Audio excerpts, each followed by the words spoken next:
The winter wind cut through the streets of Seoul like a blade. Taewon pulled his thin jacket tighter around his chest, but it did almost nothing against the cold. His breath came out in white clouds as he walked through the empty industrial district. Most people were home now, warm in their apartments, eating dinner with their families. Taewon had no home. He had no family. He only had himself and the worn blanket tucked under his arm. He was 15 years old, but he looked younger. 2 years of living on the streets had made him thin and small. His black hair was messy and too long. His clothes were dirty and patched in many places. But his eyes were still bright. They were the eyes of someone who had not given up. Not yet. Taewon made his way toward the old warehouse district. He knew a building there, abandoned for years, where he could sleep when the nights got too cold. The police did not check it often. Other homeless people avoided it because the roof leaked and the walls were covered in graffiti. But Taewon did not mind. It was shelter. On a night like this, shelter meant survival. The temperature was dropping fast.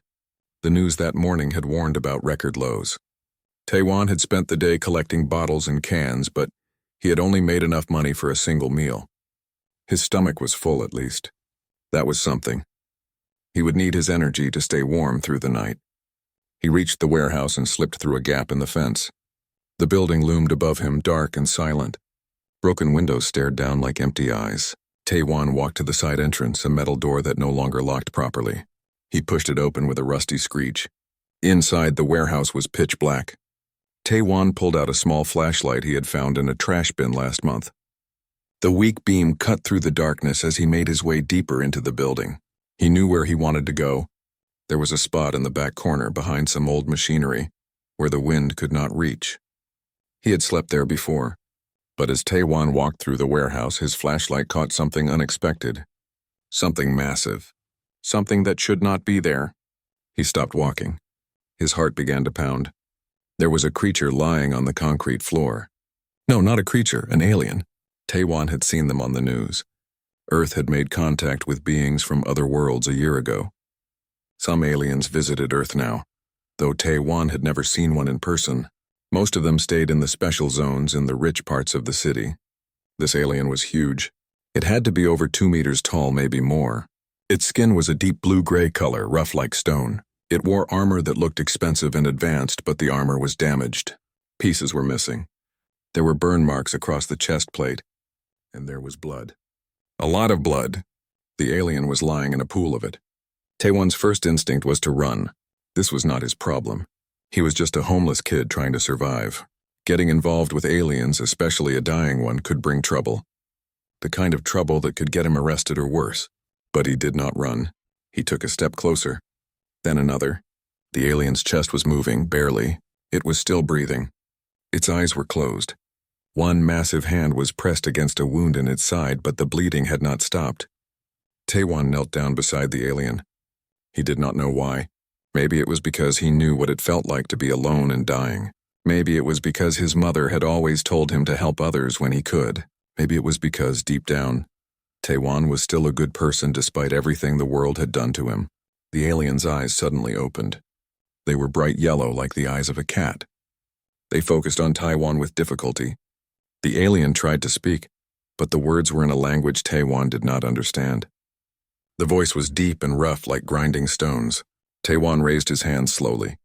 "I'm not going to hurt you," he said softly, even though he knew the alien probably could not understand him either.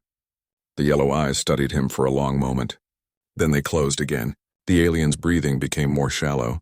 Taewon looked around the warehouse. He needed to do something. The alien was dying. But what could he do?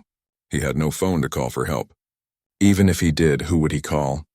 The police? They might take the alien away. Or they might arrest Taewon for being near it. The hospitals?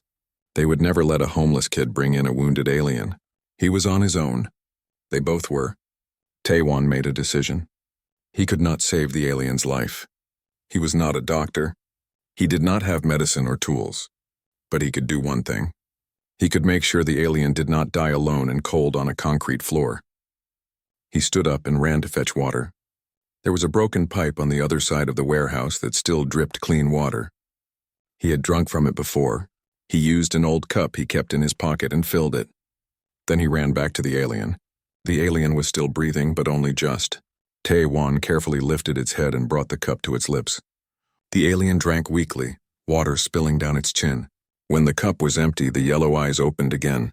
This time there was something in them. Recognition. Gratitude. Tae-wan set the cup aside. Then he looked down at the blanket under his arm. It was the only thing of value he owned. His mother had given it to him before she died. It was old and worn, patched many times, but it was warm. It was the only thing that kept him alive on the coldest nights. The temperature in the warehouse was dropping. Tae-wan could see his breath. The alien was shivering now, its massive body trembling. Tae-wan unfolded the blanket. It looked tiny compared to the alien's huge form, but he draped it over the alien's chest anyway, covering the worst of the wounds. He tucked the edges in carefully, the way his mother used to do for him when he was small. The alien's eyes were open now, watching him. There was something in that gaze that Tae-wan could not understand. It was intense and almost frightening, but there was no anger in it. Only shock, disbelief, wonder. Tae-wan sat down on the cold concrete beside the alien. He wrapped his arms around himself and tried not to shiver. Without his blanket, the cold bit into him immediately. His teeth began to chatter, but he did not take the blanket back. Hours passed. Tae-wan stayed awake as long as he could. He brought more water when the alien seemed thirsty. He talked softly, even though neither of them could understand the other. He talked about his parents, about the streets, about hoping for better days. The alien listened, those yellow eyes never leaving him. At some point, Tae-wan's exhaustion won. He had been awake since before dawn, walking the streets, collecting bottles, surviving. His body could not fight anymore. He curled up on the floor beside the alien and fell asleep, shivering violently in the freezing air. The last thing he remembered was feeling the alien's massive hand move slightly, as if trying to reach toward him. Then there was only darkness and cold and the hope that morning would come for both of them. Tae-wan woke up to warmth. That was strange. He was used to waking up cold, stiff, and aching, but now there was heat against his back. He opened his eyes slowly, confused. The early morning light was coming through the broken windows of the warehouse. He turned his head and froze. The alien was awake. Those yellow eyes were looking directly at him, and the alien had moved during the night. Its massive body was curled slightly around Tae-wan, blocking the wind. The blanket that Tae-wan had given the alien was now draped over both of them. The alien had shared it back. Tae-wan sat up quickly, his heart racing. The alien made a sound, low and rumbling. It was not threatening. It almost sounded gentle. The alien moved slowly, painfully, and sat up as well. The wounds were still visible, but the bleeding had stopped. The alien looked weak, but it was alive. More alive than it had been last night. The alien spoke. The words were still in that strange language, but this time something was different. The alien reached to its armor and pressed something. A small device lit up on its chest plate. The alien spoke again, and this time the words came out in Korean. "You saved my life." Tae-wan blinked. His voice came out scratchy and small. "You can speak Korean?" The alien touched the device again. "My translator was damaged. I repaired it enough to use. Your language is now in its database." The alien's voice was deep and powerful, but there was something else in it. Something like awe. "You are a child." "I'm 15, Tae-wan said defensively. The alien stared at him for a long moment. "You are a child," it repeated. "And you gave me your only protection against the cold." "Why?" Tae-wan did not know how to answer that. He shrugged. "You were dying. I couldn't just leave you." The alien made a sound that might have been a laugh or a cough. It winced in pain. Most beings would have. Most beings have. The yellow eyes studied Tae-wan with an intensity that made him uncomfortable. "What is your name, child?" "Tae-wan." "Just Tae-wan." "I am Vor-an, Supreme Commander of the 7th Fleet of the Kelthar Empire." The alien, Vor-an, placed a massive hand over his chest in what seemed like a gesture of respect. "I have lived for 300 of your years. I have fought in 1,000 battles. I have been honored by emperors and feared by entire worlds." He paused. "And never in all that time has anyone shown me the kindness you showed last night." Tae-wan felt his face grow hot. "It was just a blanket." "It was everything you had," Vor-an corrected. "I was conscious enough last night to understand that. You have nothing. You are alone. You are cold and hungry, and yet you gave me your only warmth. You stayed with me through the night. You could have frozen to death. But I didn't, Taiwan said simply. Voran was quiet for a long moment. Then he spoke again, and his voice was different now, formal, heavy. I need to explain something to you, Taiwan. In my culture, we have a sacred law. It is the oldest law of the Kelthar people. We call it the debt of life's end. Taiwan listened, not understanding where this was going. When a Kelthar warrior is dying, truly dying, and someone shows them mercy and comfort, that warrior becomes bound to their savior, not as a slave, not as a servant, but as something deeper. It is a bond of the soul. We swear our lives to that person until our last breath. We call them our heart commander. Taiwan shook his head quickly. Wait, no. I don't want that. I was just helping. I don't need anything back. That is exactly why the bond is sacred, Voran said quietly. It is not given to those who demand it. It is given to those who help without asking for anything. The debt is not about payment. It is about honor. Before Taiwan could protest again, Voran moved. The huge alien knelt before him, and even kneeling, he was taller than Taiwan. Voran pulled out a blade from his armor. It was sharp and made of a metal Taiwan had never seen before. It seemed to glow slightly in the dim light. What are you doing? Taiwan asked, alarmed. The ritual must be completed, Voran said. He pressed the blade against his palm and cut. Blue blood welled up immediately. He held his bleeding hand out toward Taiwan. By the ancient laws of my people, by the blood of my ancestors, and by my own honor, I swear the debt of life's end. My life is yours, Taiwan of Earth. Until my death, I serve you. Until my death, I protect you. Until my death, you are my commander.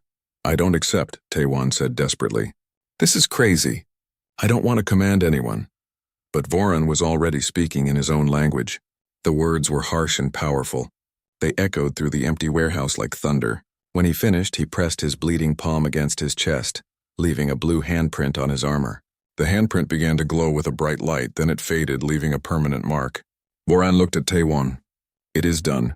Whether you accept it or not, the bond is made. I am yours. Taiwan felt panic rising in his chest. I'm just a kid. I'm homeless. I don't even have food most days. How can I command you? How can you serve me? You will understand in time, Voran said. He reached into his armor and pulled out another device. This one was small and round with strange symbols on it. I must contact my warriors, the ones who stayed loyal to me. What happened to you? Taiwan asked. Why were you dying in this warehouse?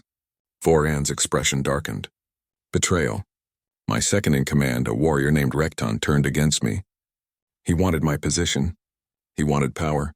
He poisoned my food and stabbed me when the poison made me weak. Then he threw me into an escape pod and launched me toward your planet. He told everyone I died in battle. He wanted me to die alone on a primitive world where no one would find me. That's horrible, Taiwan whispered. It would have worked, Voran said. I would have died in this cold building alone and forgotten. But you found me. You saved me. And now Rekton will learn what happens when he betrays a Kelthar commander who has sworn the life debt. Voran activated the device. He spoke into it in his own language. Taiwan could not understand the words, but he could hear the power in them. When Voran finished, he set the device down. What did you do? Taiwan asked. I sent a signal to my loyal warriors. The ones who refused to follow Rekton. They have been hiding, waiting for word from me. I told them I live. I told them I have sworn the life debt, and I told them to come here. Taiwan's eyes went wide. Come here? To this warehouse? When? Voran looked at him calmly. Soon, perhaps today. Perhaps tomorrow. In Kelthar culture, when a commander swears the life debt, all warriors under his command are bound as well. They will come. They will kneel before you, and they will swear their loyalty to you just as I have. How many? Taiwan asked, his voice barely a whisper. Voran smiled. It was not a comforting smile. It showed too many teeth. 200. The finest warriors in the 7th Fleet. 200 soldiers who have fought across the galaxy, and they are all coming here to meet you. Taiwan felt like the world was spinning. This could not be real. It had to be a dream. Or a nightmare. He was just a homeless kid who gave someone his blanket. How had it become this? I need to leave, Taiwan said suddenly. I need to go before they get here. This is too much. I can't do this. Voran reached out and gently placed his massive hand on Taiwan's shoulder. The touch was surprisingly gentle. You can run if you wish. I will not stop you. But know this, the bond is made. Whether you are here or not, my warriors will find you. We are very good at finding people. You cannot hide from us, and you cannot break the debt. It is not about what you want. It is about what you did. You showed mercy. You showed kindness. And in doing so, you became worthy of our loyalty. Taewon looked into those yellow eyes. He saw no anger there, no threat. Only absolute certainty. And something else, respect. This alien warrior, this commander of fleets, respected him. Taewon, the homeless boy. It made no sense, but it was real. What do I do? Taewon asked quietly. Voran smiled again, gentler this time. For now, we wait. And while we wait, I will teach you about my people. You will need to understand us if you are to lead us. And so they waited. Voran told Taewon about the Kelthar Empire, about the wars they had fought, about the honor codes they lived by. Taewon listened, his mind reeling. He shared the little food he had with Voran. The alien ate the simple rice balls like they were a feast. The day passed slowly. Night came again, and in the darkness both of them knew that everything was about to change. The sky split open with light. Taewon woke to a sound like thunder. He sat up quickly, his heart pounding. Through the broken windows of the warehouse, he could see streaks of fire falling from the sky. They were not meteors. They were too controlled, too precise. They were ships. Voran was already standing, looking up at the sky. Despite his wounds, he stood tall and proud. They are here, he said simply. Taewon scrambled to his feet. What do I do? What am I supposed to say to them? The truth, Voran replied. Always the truth. My people value honesty above all else. The streaks of fire grew closer. Taewon could see them now clearly. They were pods, dozens of them, maybe hundreds. They were coming down all around the warehouse, landing in the empty industrial district with massive booms that shook the ground. Dust and debris flew up with each impact. Then the pods opened. Warriors emerged. Each one was like Voran, massive and powerful, covered in advanced armor. But unlike Voran, their armor was not damaged. It gleamed in the morning light. They carried weapons that looked dangerous and alien. And they moved with the precision of trained soldiers. Taewon watched through a crack in the warehouse wall as the warriors formed up outside. They were arranging themselves in perfect lines, creating a circle around the building. There were so many of them. Taewon tried to count but gave up. 200, Voran had said. It looked like an army. Voran walked to the warehouse entrance. Taewon followed, his legs feeling weak. Voran pushed open the metal door with a screech. The sound echoed across the silent area. The warriors turned as one. 200 pairs of eyes focused on the doorway. 200 warriors saw their commander alive and standing, and 200 warriors saw the small human boy standing beside him. One of the warriors stepped forward. This one was even bigger than Voran, with scars across his face and arms. His armor was decorated with symbols that might have been medals or honors. He stopped a few meters from Voran and slammed his fist against his chest in a salute. Commander Voran, the warrior said. His voice was like rocks grinding together. We received your signal. We came as fast as we could. His yellow eyes flickered to Taewon, then back to Voran. The signal said you swore the life debt. Is this true? It is true, Nalek, Voran replied. He raised his hand, showing the glowing mark on his palm. The bond is made. The ritual is complete. A ripple went through the assembled warriors. They were not speaking, but Taewon could feel their shock. It was in the way they held themselves, the way their eyes widened. This was something big, something that did not happen often. Another warrior stepped forward. This one was leaner than the others, with armor that looked more technical than military. She had sharp features and intelligent eyes. Commander, the life debt is sacred, but this is a human, a child. Are you certain? Voran turned to look at Taewon. Then he looked back at the warrior. I was dying, Kirasul. Alone in the cold. This child found me. He had nothing. He was starving and freezing. And he gave me his only blanket. He stayed with me through the night, bringing me water, speaking to me so I would not die alone. He expected nothing in return. He asked for nothing. He simply helped because it was right. Voran paused. In 300 years, no one has shown me such pure kindness. If that does not make him worthy, then nothing does. The silence that followed was heavy. Then Nalek, the big warrior, looked directly at Taewon. His eyes were intense, studying. Taewon wanted to look away but forced himself to meet that gaze. His mother had taught him that much. Never show weakness. Never back down from the truth. After a long moment, Nalek nodded slowly. He turned to face the other warriors. You all know the law. When a commander swears the life debt, we who follow him are bound as well. It is not our choice. It is our honor. Nalek walked toward Taiwan. The boy tensed, fighting the urge to run. The warrior stopped right in front of him and knelt. Even kneeling, he was at eye level with Taiwan. I am Nalek, First Lieutenant of the 7th Fleet. I have fought for 150 years. I have never questioned my commander's judgment. He pulled out a blade and cut his palm, blue blood dripping onto the concrete. I swear the life debt to you, Taiwan of Earth. My life is yours. My blade is yours. My honor is yours. Before Taiwan could respond, Kirasul stepped forward. She knelt as well and repeated the ritual. Then another warrior. And another. One by one, all 200 warriors knelt and swore their loyalty. The sound of their voices speaking in unison in their own language was like thunder. When they finished, 200 glowing marks appeared on 200 palms. Taiwan stood frozen. He did not know what to say. He did not know what to do. These were warriors from the stars. Soldiers who had fought in battles he could not imagine. And they were kneeling to him. A homeless boy from the streets of Seoul. I don't understand, Taiwan said finally. His voice sounded small and weak. I don't understand why you're doing this. I'm nobody. Voron placed a hand on his shoulder. That is where you are wrong. You are somebody who helped when you could have walked away. You are somebody who gave when you had nothing to give. That makes you more than many who claim to be great. Nalek stood up. The other warriors remained kneeling. What are your orders, Heart Commander? Taiwan blinked. Heart Commander? It is your title now, Kirasul explained. She was still kneeling. You are the one our commander serves. Therefore you command all of us. We await your orders. I don't have orders, Taiwan said desperately. I don't know what to do with an army. I'm just trying to survive. Then we will help you survive, Voron said simply, and we will wait until you know what you want from us. But the moment of peace did not last. A new sound filled the air. Helicopters, lots of them. Taiwan looked up and saw them coming from the east. Military helicopters. Behind them were trucks and armed vehicles racing toward the warehouse. Within minutes, the warehouse was surrounded. Not by aliens, but by human soldiers. Korean military mostly. But Taiwan could see other uniforms too.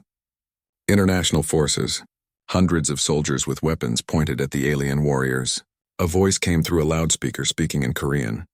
This is the Korean Armed Forces. The alien warriors are to stand down immediately. The boy is to step away from them. You have 60 seconds to comply or we will open fire. The alien warriors did not move. They remained kneeling, but Taiwan could see their hands moving to their weapons. The tension in the air was thick enough to cut.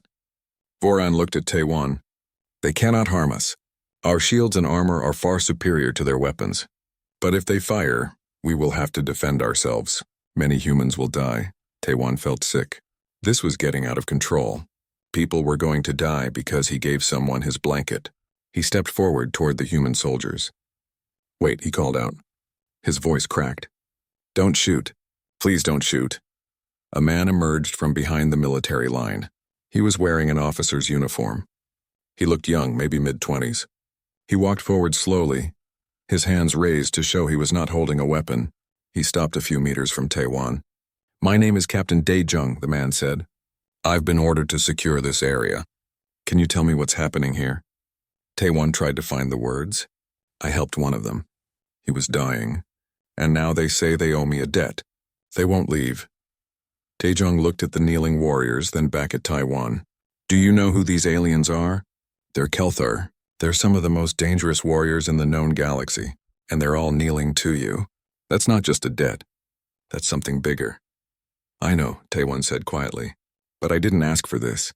I just wanted to help. Daejung studied him for a long moment. Then he did something unexpected. He smiled. It was a sad smile. I was homeless once, you know. When I was 16, I slept in places like this. I know what it's like to have nothing. He glanced at the warriors. And I know what it's like when someone helps you for no reason. It changes you. He turned back to his soldiers. Stand down. Lower your weapons. There was hesitation, but eventually the soldiers obeyed. The weapons lowered. The helicopters pulled back slightly. Daejung looked at Taiwan again. You need to understand something. This situation is beyond anything we've ever dealt with. The world is watching. Every government, every news station. They want to know who you are and what you're going to do with 200 alien warriors. I don't know what to do, Taewon admitted. Then you better figure it out fast, Daejung said. Because ready or not, you just became one of the most important people on Earth. He turned and walked back to his soldiers. The military held their positions, but they did not attack. The alien warriors remained kneeling. And Taewon stood in the middle of it all, a 15-year-old boy who just wanted to survive the winter. Foran spoke softly beside him. Welcome to leadership, Heart Commander. It is never easy, but you do not face it alone. We are with you. Taewon looked at the 200 warriors kneeling before him. Then he looked at the hundreds of human soldiers surrounding them. The morning sun was rising over Seoul, and somehow Taewon knew that his life would never be simple again. 3 days passed in a blur. Taewon found himself moved from the warehouse to a secure government facility.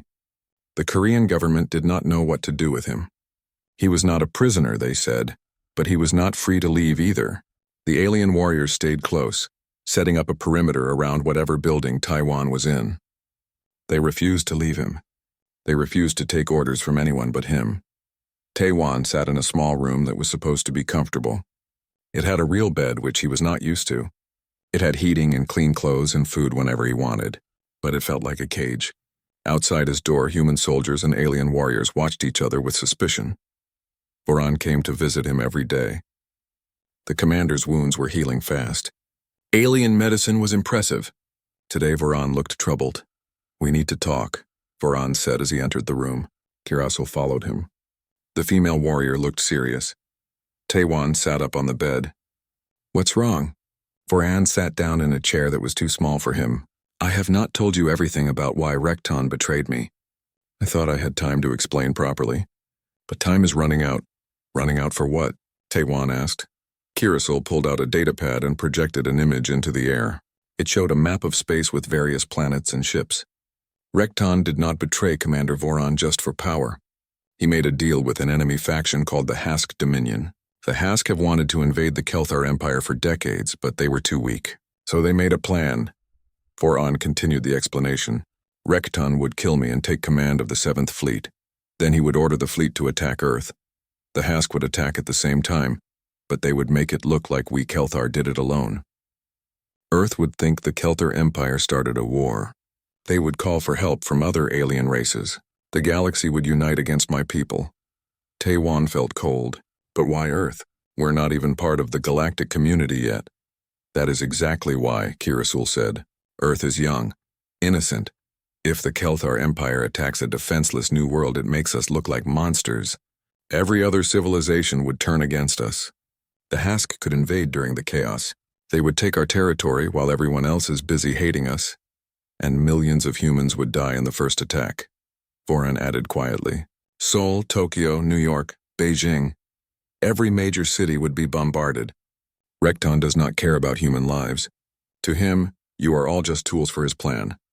Taewon stood up quickly. We have to warn someone. The government, the military, someone who can stop this. We tried, Kirasul said. Your governments do not believe us. They think we are lying to justify keeping our warriors here. They think this is a Kelthar trick. When? Taewon asked. When is the attack supposed to happen? Voran and Kirasul exchanged looks. We intercepted a coded message 2 hours ago. The attack is scheduled for 3 days from now. Rekton has convinced the 7th Fleet that I died a traitor. They will follow his orders. And the Hask ships are already moving into position. Taewon sat back down. His mind was racing. Can't you contact your fleet? Tell them the truth. Rekton controls all communications now, Voran said. Any message we send will be blocked or altered. The only way to stop this is to stop Rekton himself. Where is he? Taewon asked. Kirasul manipulated the holographic display. It zoomed in on a location in Korea. Our intelligence says Rekton is hiding on Earth. He has a base here underground in Busan. He needs to be on the planet to coordinate the attack. He has about 50 warriors loyal to him, plus human mercenaries he hired. Then we go there, Taewon said.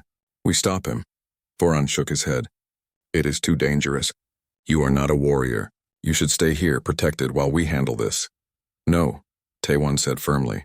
He was surprised by the strength in his own voice. You said I'm your commander now. Then I'm coming with you. If I'm going to lead, I need to be there. Besides, this is my planet, my people. I won't hide while you fight for us. Voran studied him for a long moment. Then he nodded slowly. You have courage. That is good. You will need it. They made their plan quickly. They could not tell the Korean government. The risk of information leaking to Rekton was too high. Instead, they would go quietly. 200 warriors moving through Korea should have been impossible to hide, but the Kelthar had technology for that. Stealth fields, cloaking devices, things Earth had only dreamed of.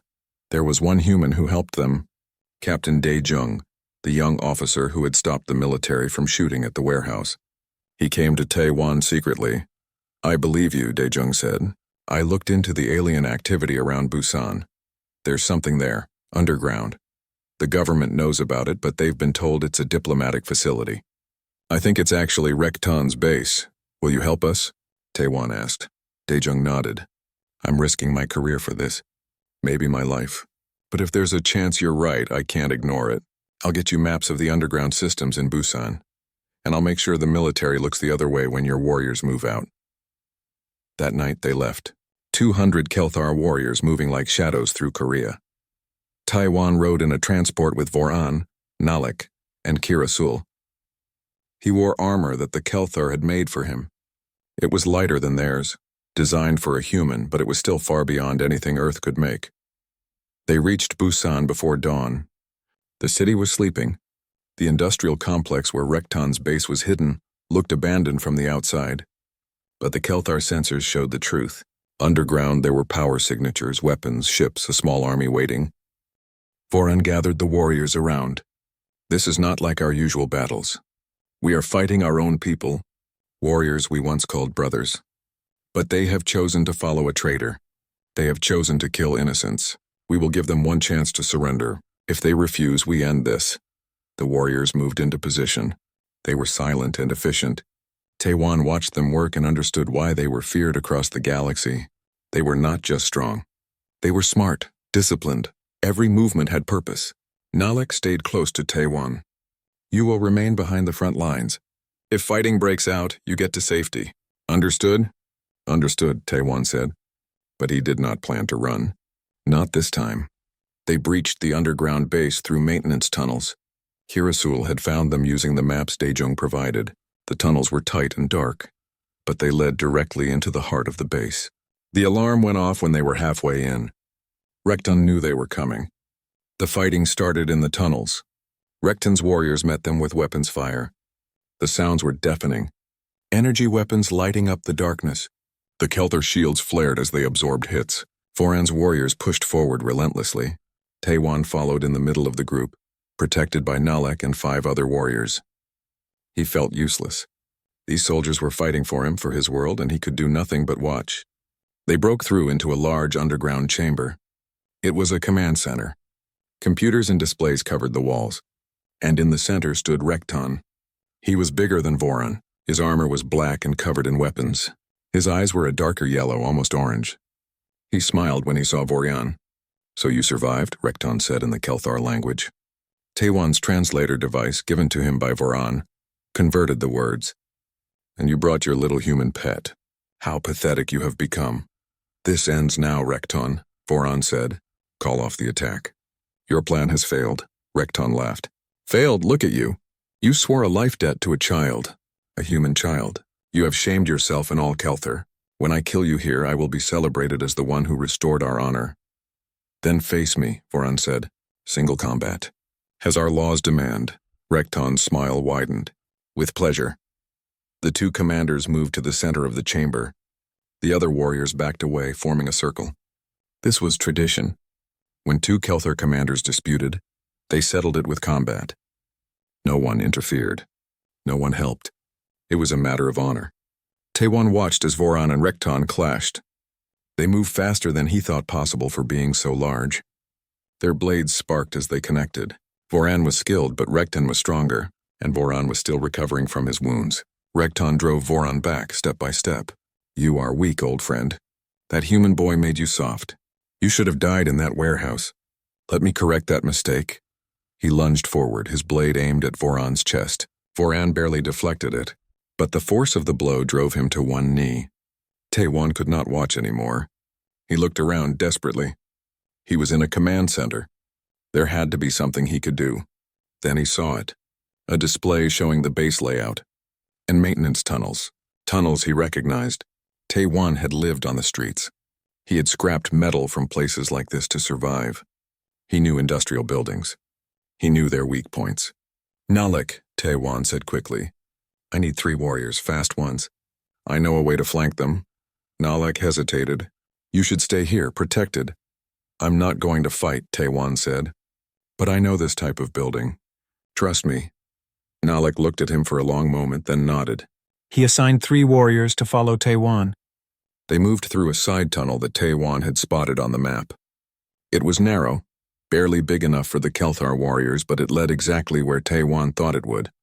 Behind Rekton's forces, they emerged just as Rekton was about to strike the final blow on Voran. Taewon's group came out right behind the traitor's warriors. The surprise was complete. Rekton's forces turned to face the new threat, breaking their formation. It was the opening Voran needed. He surged to his feet and attacked. His blade found Rekton's side, cutting deep. The traitor roared in pain and fury. You let a child outthink you, Voran said. And you call me weak? The battle turned. Voran's warriors pressed forward. Rekton's forces were surrounded. One by one, they surrendered. Only Rekton kept fighting, but he was losing blood fast. Finally, Voran's blade knocked his weapon away. Rekton fell to his knees. End it, he said. No, Voran replied. You will stand trial. You will face justice, and the galaxy will know what you tried to do. He had his warriors take Rekton prisoner. Then Voran walked to Taewon. You saved my life again. This time in battle. I didn't fight, Taewon said. Leadership is not always about fighting, Voran replied. Sometimes it is about seeing what others miss. You did well. As they secured the base, Kirasul accessed the computers. She found all the evidence they needed. Communications with the Hask, orders for the attack, everything. Captain Daejung arrived with Korean forces. When they saw the proof, their faces went pale. The attack on Earth was stopped.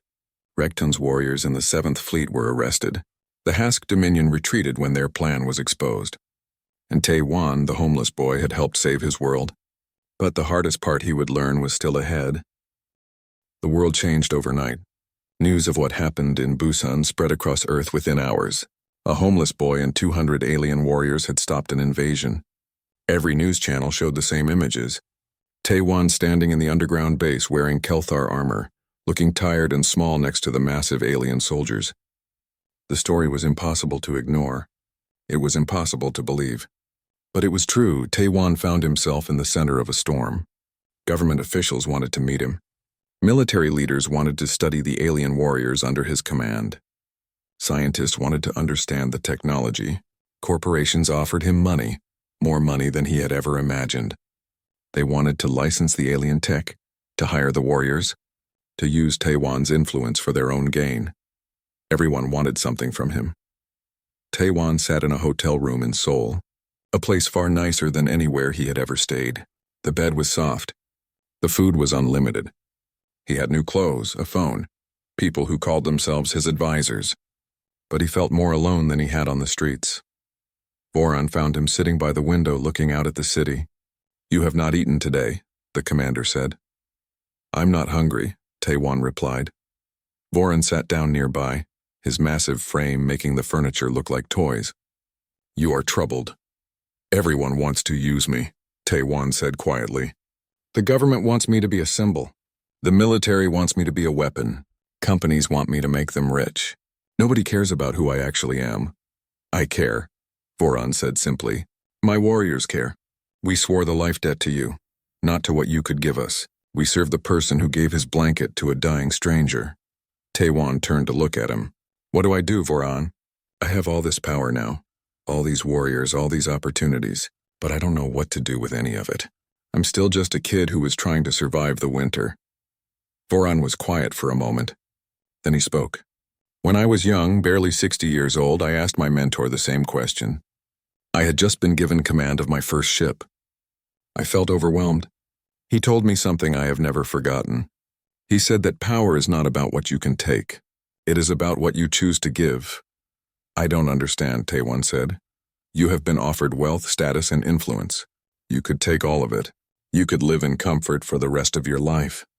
But is that what you want? Is that why you gave me your blanket? Because you wanted something in return? No, Taewon said. I did it because it was right. Because you were suffering.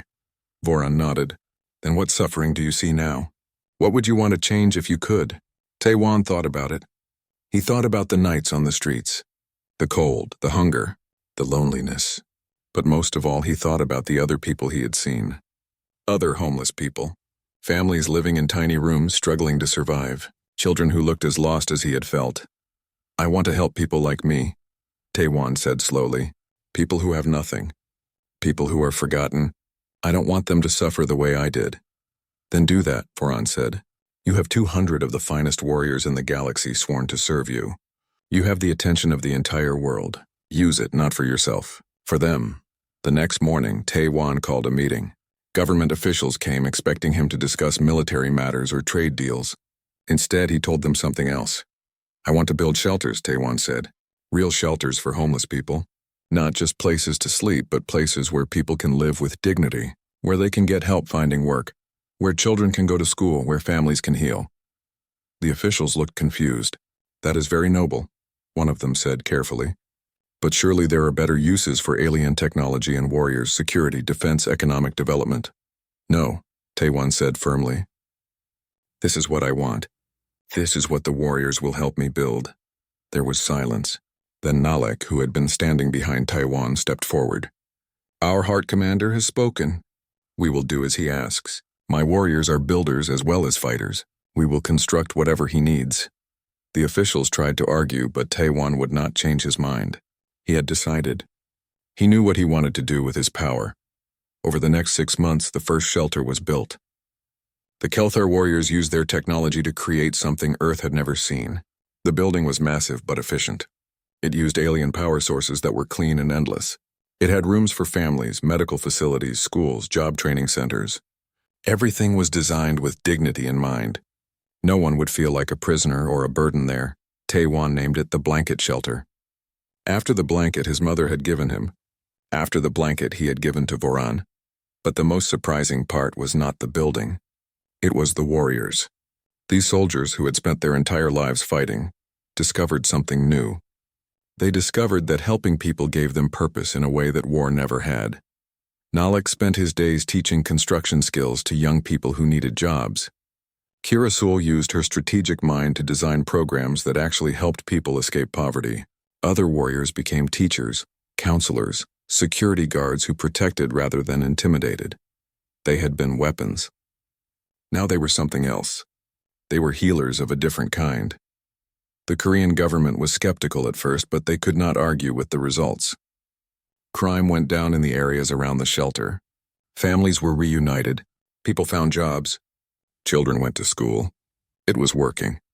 Other countries started asking for similar shelters. Taewon agreed, but only on his terms. Every shelter had to focus on dignity, not charity.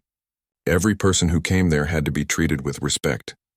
No one would be turned away because of age, nationality, or past mistakes. More shelters were built.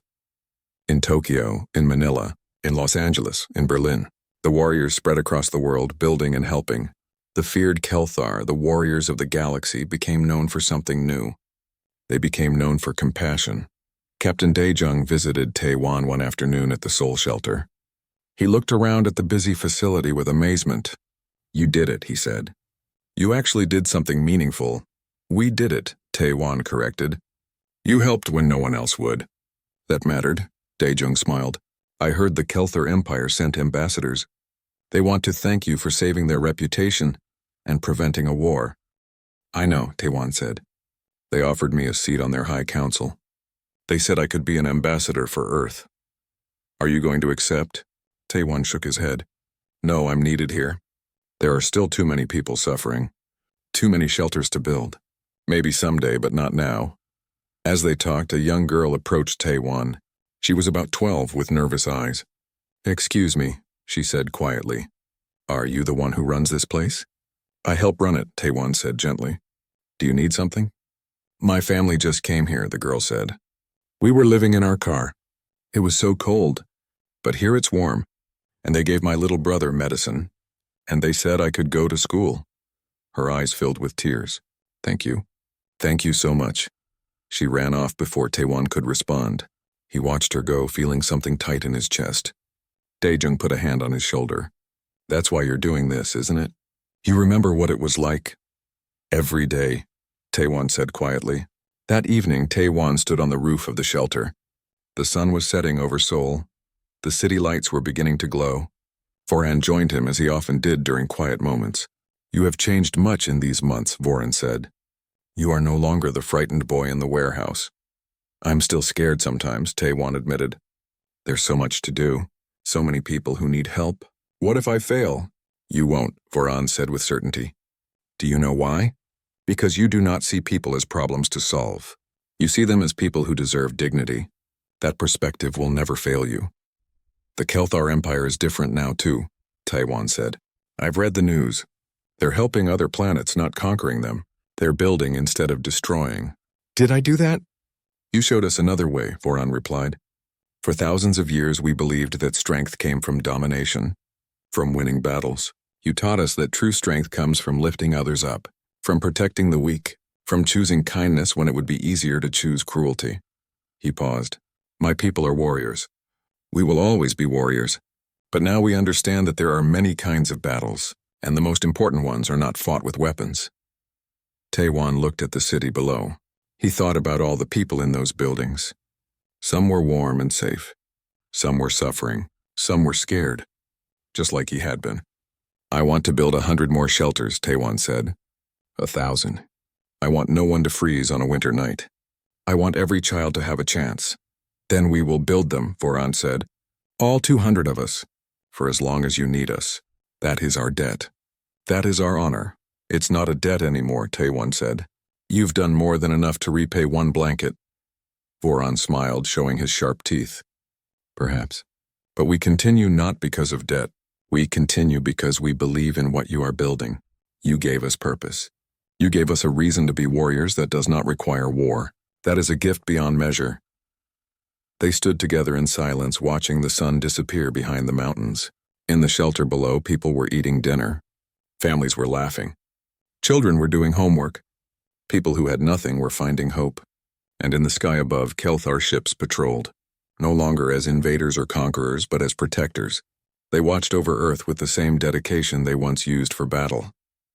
Because a 15-year-old boy had given his blanket to a dying alien, and in doing so, had changed an entire civilization. 6 months later, a journalist interviewed Taewon for a major news program. She asked him how it felt to be one of the most influential people on Earth, how it felt to command alien warriors, how it felt to be called a hero. Taewon thought about his answer carefully. Then he said, I'm not a hero. I just gave someone my blanket because they were cold. Everything else that happened, that was people choosing to be better, the warriors choosing to help instead of fight. Governments choosing to support shelters instead of weapons. People choosing to care about each other. I just started it. Everyone else made it real. But you had nothing, the journalist said. You gave away your only possession. Why? Taewon smiled softly. It was the smile of someone who had seen the worst of the world and still chose to see the best in people. Because kindness doesn't cost anything. It just requires choosing to care. And if I could do that when I had nothing, then people who have everything should be able to do so much more. The interview ended. The journalist packed up her equipment. But she stopped before leaving. My brother was homeless for 3 years, she said quietly. He's living in one of your shelters now in Busan. He has a job. He's sober. He's happy. So thank you. From my family to you. Thank you. She left. Taewon sat alone in the interview room. Through the window, he could see the Seoul shelter. People were coming and going. Warriors were helping carry supplies. Children were playing in the courtyard. He thought about the warehouse. The cold night. The dying alien. The choice he had made. It had seemed like such a small thing at the time. Just a blanket. Just a moment of compassion. But small things, Taewon had learned, could change everything. A single act of kindness could ripple across a planet, across a galaxy. It could turn warriors into builders. It could turn suffering into hope. It could remind people that even in the darkest moments there was still light. Taewon stood up and walked to the window. He placed his hand against the glass, feeling the warmth from inside.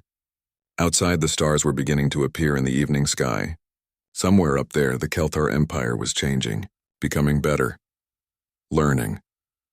All because a homeless boy had chosen to care when he could have walked away, and Taewon decided that if he could do that again in every moment for every person, for the rest of his life, then maybe that would be enough. Maybe that would be the truest form of leadership, the truest form of strength. Not power over others, but power to help them. Not taking from the world, but giving to it. Not surviving alone, but ensuring no one had to be alone anymore. He smiled and turned away from the window. There was work to do. There were always more people who needed help. More shelters to build. More lives to change. And Taewon was ready. He had 200 warriors, a growing network of supporters, and most importantly, he had remembered the lesson his mother taught him long ago.